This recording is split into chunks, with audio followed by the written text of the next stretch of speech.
There is nothing better than that moment a movie completely breaks your brain. And today, I've got 10 of them that almost nobody has seen. These are the films that didn't get the huge marketing budgets or the massive box office runs, but they will leave you staring at a blank screen long after the credits roll. We're talking about psychological traps, unsettling cult favorites, and stories that mess with your head in ways you won't see coming. I'd be surprised if you've seen more than 3 or 4 of these.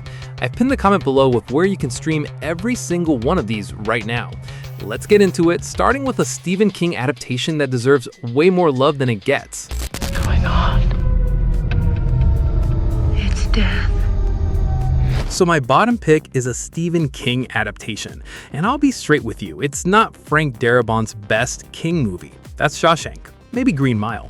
But The Mist is a really solid, entertaining horror movie with a premise that works on a couple of different levels. A storm rolls through a small Maine town, a thick mist rolls in right after it, and a group of people end up trapped inside a grocery store. Simple enough setup. What makes it interesting is that the movie is really 2 movies running at the same time. There's the creature feature happening outside, and the creatures are genuinely nasty, some of the better practical-ish monster work you'll see in a mid-2000s horror movie. And then there's the social collapse happening inside the store, which honestly gets scarier faster.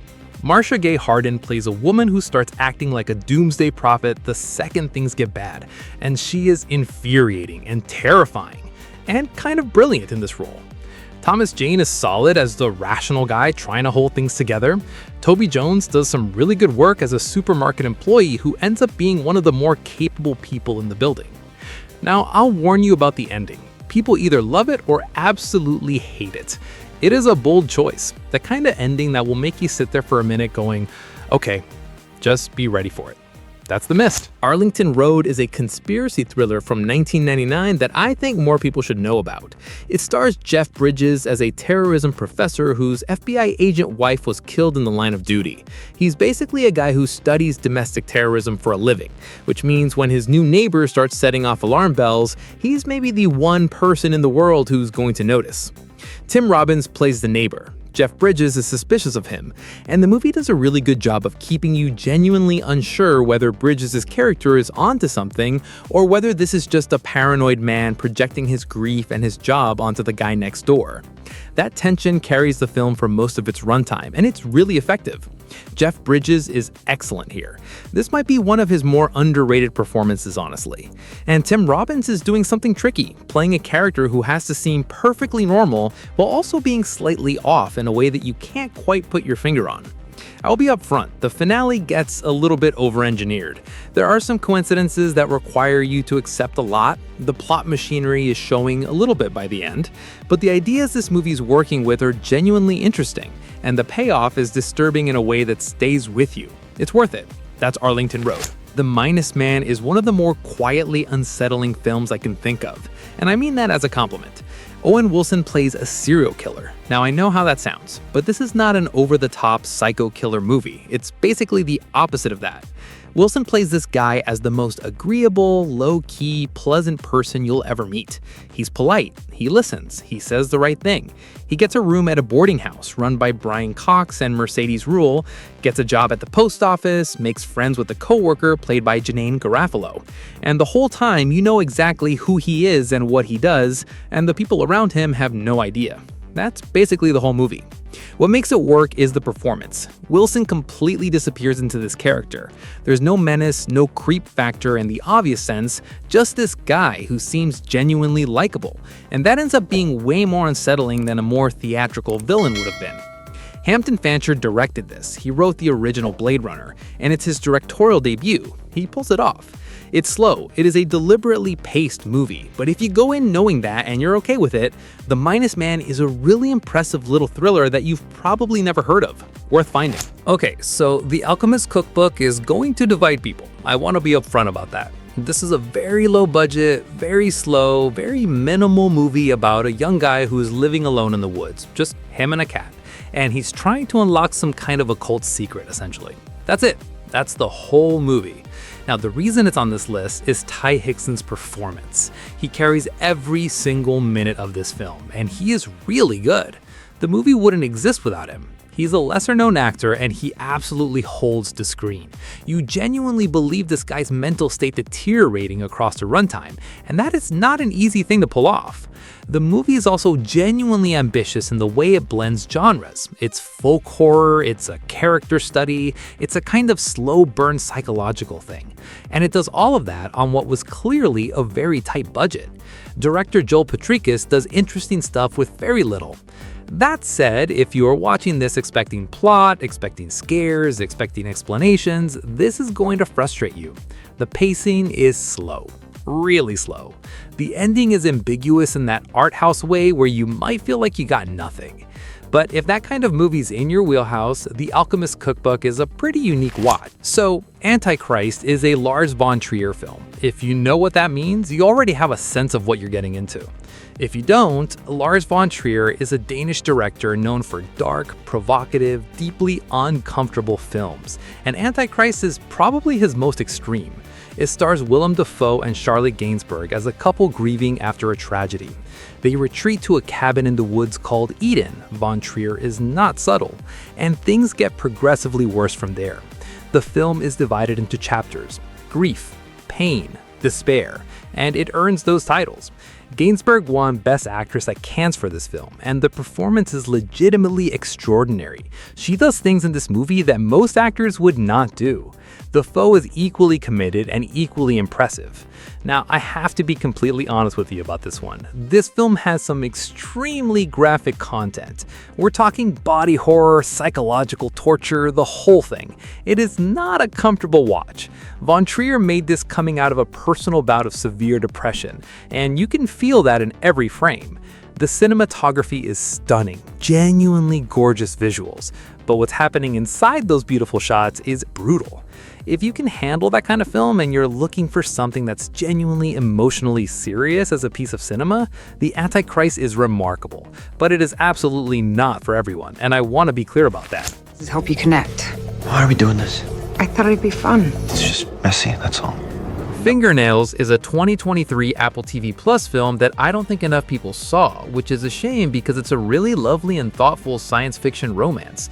The premise is that in this near future world, there's a test. You take a fingernail, put it in a machine, and it tells you definitively whether you and your partner are truly in love, compatible. That's it. Science settled the question. Jessie Buckley plays a woman who passed the test with her partner, played by Jeremy Allen White, but then takes a job at a love institute and starts developing feelings for a colleague, played by Riz Ahmed. The film is basically asking, if the machine says you're in love with someone, does that mean you can't fall in love with someone else? Can you trust the test over your own feelings? It's a quiet movie. The tone is a little bit Yorgos Lanthimos, deadpan, slightly clinical, but it's warmer than Lanthimos usually goes. It actually cares about these characters.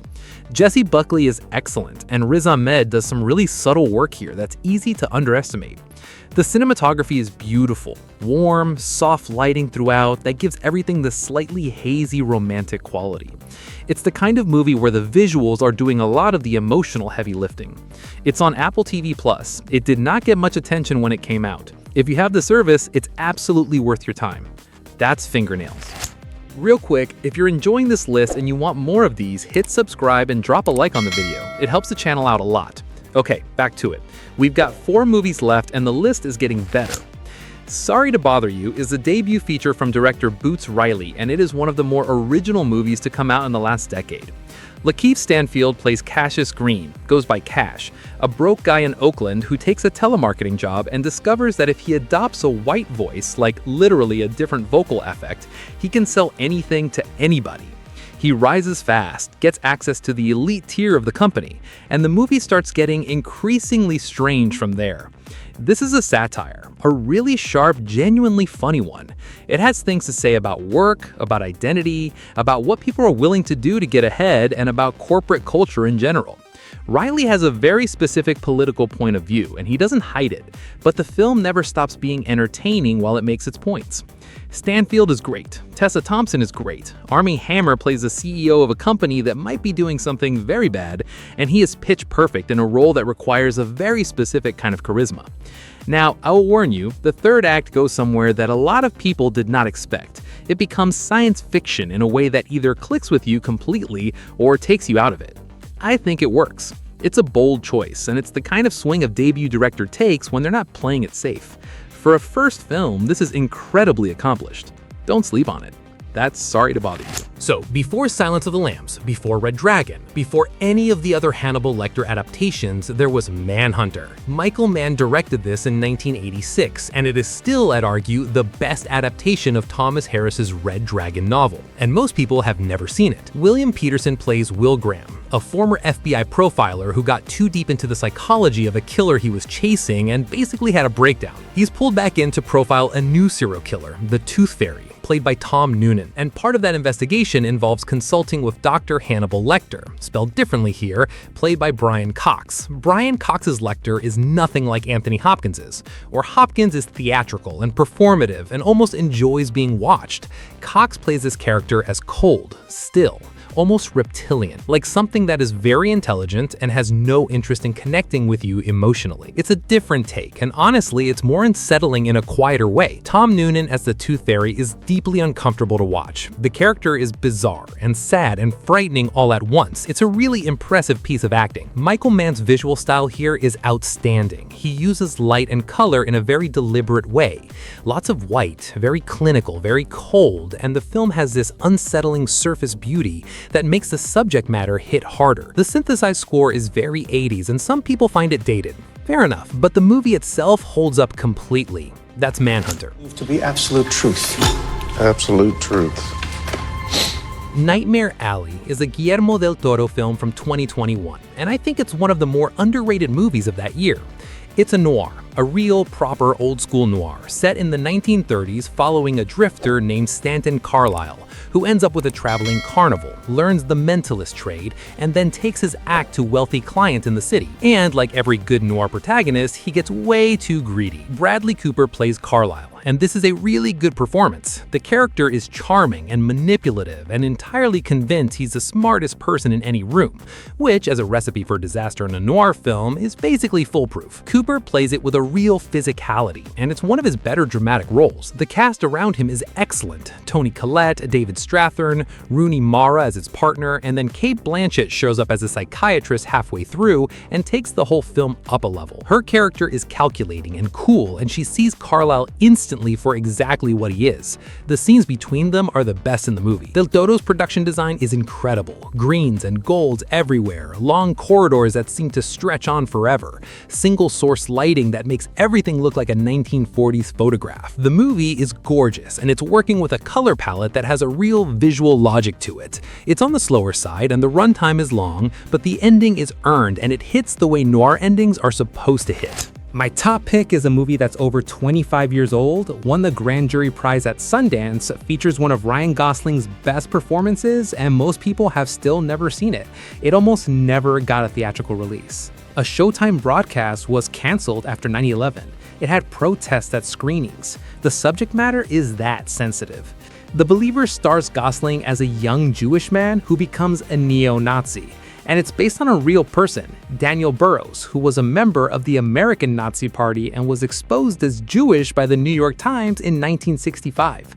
The film takes that impossible contradiction and just sits inside it for 100 minutes without flinching and without resolving it cleanly. What's remarkable is that the film doesn't try to explain the character in a way that lets you off the hook. It shows you his behavior, his ideology, his self-loathing, and it leaves a contradiction standing. Gosling plays it without softening anything. It's a raw, committed performance. He won the Independent Spirit Award for Best Actor. Henry Bean won for Best Screenplay and Best First Feature. This is a seriously accomplished film. The reason most people haven't seen it is because the subject matter makes it difficult to market and distribute, understandably. But if you're looking for a film that deals with identity and self-hatred and belief in a genuinely serious way, one that doesn't tie things up neatly because they can't be tied up neatly, The Believer is extraordinary. It's my top pick. Find it. That's The Believer. And if you want to keep going, my next video is one you're gonna want to see. We've got horror movies that hold it together for most of their runtime and then completely go for it by the end. Some in the best way possible. All of them worth your time. That video is right there. Click it. Thanks for watching. I'll see you on the next one.